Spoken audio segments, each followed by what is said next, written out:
MP হতে হলে তার এই বর্তমান পরিস্থিতিতে যে প্রধান কাজটি করতে হবে সেটা হলো এই 1 বছর যারা চাঁদাবাজি করেছে, টেন্ডারবাজি করেছে, বিভিন্ন জায়গায় কাজ করেছে, মানুষকে হয়রানি করেছে, নিজের প্রভাব বিস্তার করতে গিয়ে সমাজে অস্থিরতা এবং ভীতির সৃষ্টি করেছে, এই টাইপের লোকদেরকে দূরে সরিয়ে রাখতে হবে, জঙ্গলে পাঠিয়ে দিতে হবে।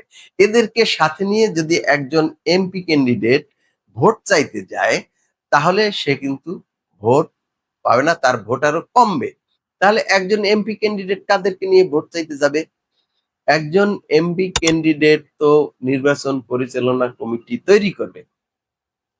তার 1 নম্বরে রাখতে হবে রাজনীতিবিদ যারা ক্লিন ইমেজের আছেন, তাদেরকে নির্বাচন পরিচালনা কমিটির 1 নম্বরে রাখতে হবে। এরপরে রাখতে হবে টিচার, এরপরে রাখতে হবে ব্রিলিয়ান্ট ছাত্র যারা আছে তাদেরকে, এরপরে রাখতে হবে সমাজে এক শ্রেণীর লোক আছে যারা রাজনীতির সাথে মেশে না, ঝই ঝামেলায় জড়ায় না, কিন্তু মানুষের কাছে গ্রহণযোগ্যতা আছে। ওই সকল লোককে ফাইন্ড আউট করে তারপরে এই নির্বাচন পরিচালনা কমিটিতে আনতে হবে এবং বাজারের ব্যবসায়ী যারা আছে এদের অন্তত অর্ধেককে রাখতে হবে।